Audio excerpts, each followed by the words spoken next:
let's bring Cliff into the show. Cliff, welcome here to CEO Money. Thanks for being here. Michael, how are you? Thank you very much for having me, and hello, Dallas. All right. Dallas loves you. All right. There you go. You know, you may not be from here, but we love you anyway.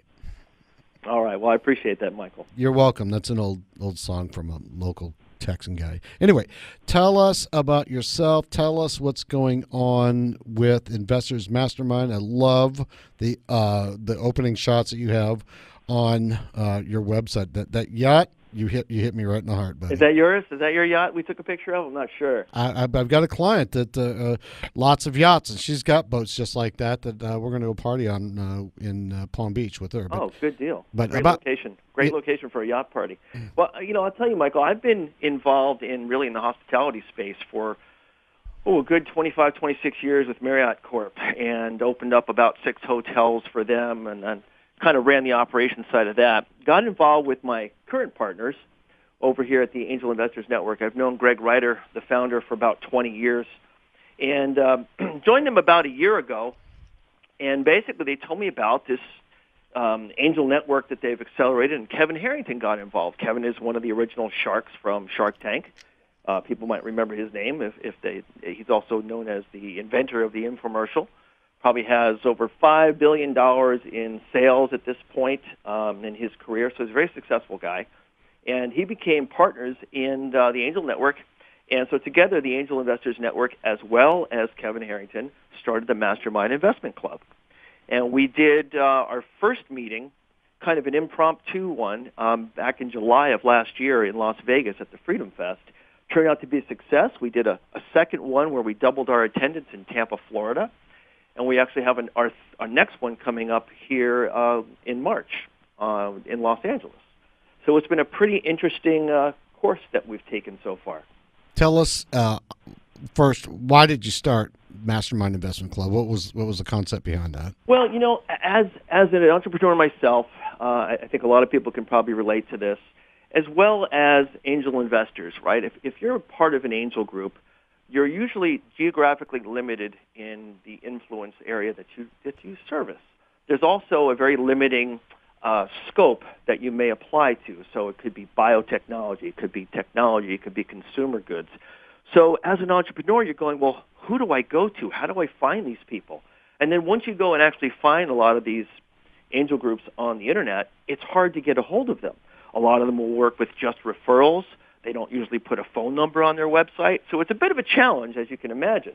So if you're somebody that's, let's just say in Texas, and you've got a specific product, but if there's no angel groups in your immediate area, well, how do you deal with finding funding outside of your geographic area if there's no real angel group that's in your neck of the woods?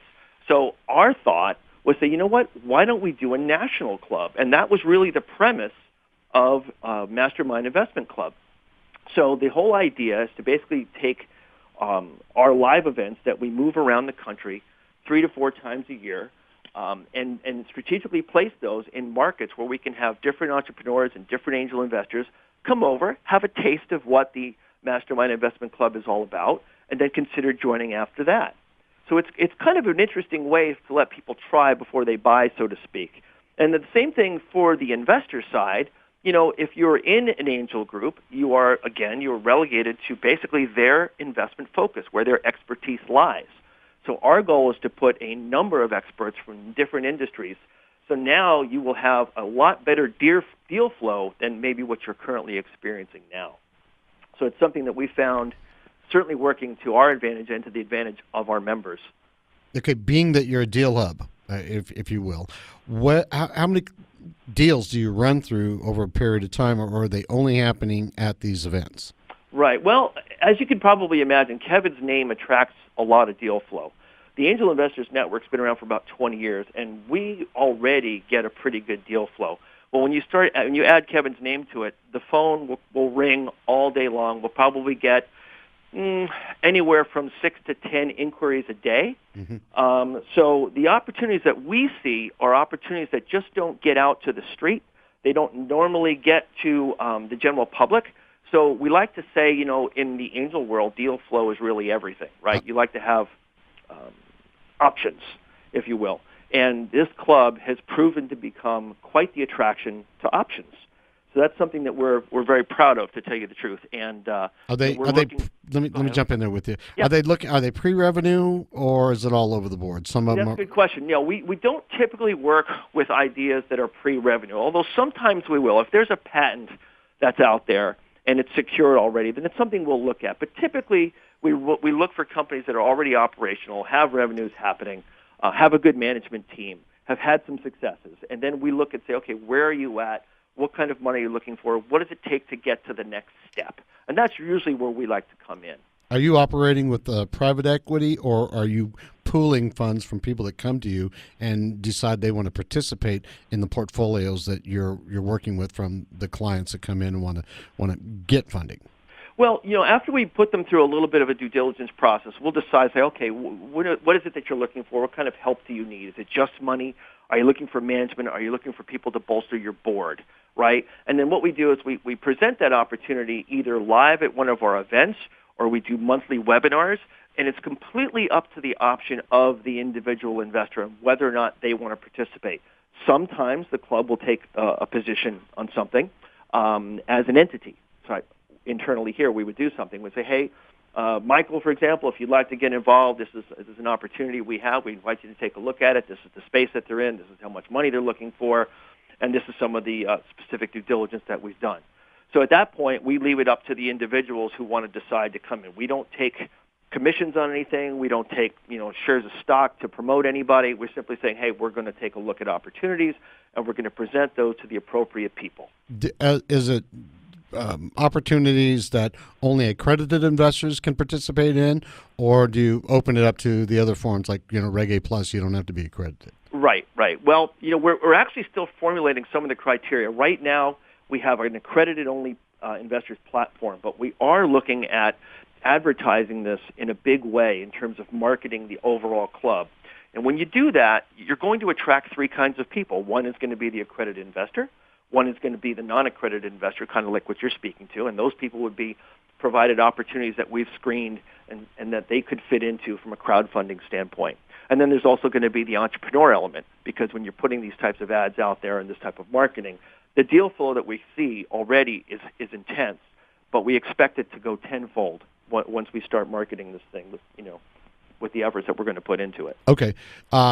We've got less than a minute. Real quick, one last question. For somebody who's been around this world for a minute, are you creating an exchange where people can come into your portal and then go ahead and go through the shopping list and find out what they're doing, or is it more hands-on where they need to talk to somebody and then go through the list? Well, you're asking if we have a database kind of thing of opportunities? A portal where everything's listed and all the back ends are listed. In other words, here's the Qs, the Ks, here's all that stuff. We're actually working on something like that now. It is not 100% complete, but that is something that we have done in the past, the early days of Angel Investors Network. Right. So we're kind of bringing all that stuff and bringing it up to speed with some nice modern technology. A real interesting thing that we like to tell investors is, look, coming on board and becoming a full-fledged member, maybe something somebody wants to look at prior. So we hold these regional meetings, and our next meeting is actually March 22nd, 23rd, and 24th in Los Angeles. So if somebody is interested in saying, hey, let's take a look at this, it's mastermindic.com. So mastermindindiacharlie.com, and you can find out all the information you would like about our next event that's going to happen in Los Angeles.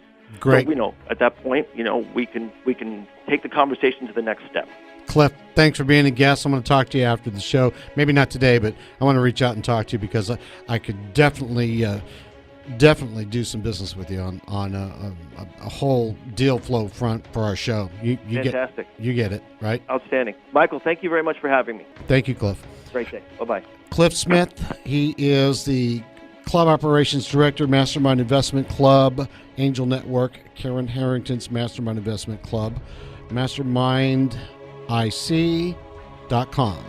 Segment brought to you by Vitamin Patch. You've been listening to CEO Money with Michael Yorba and Ed Baxter. We'll be right back with Ed Baxter on the Private Equity Spotlight.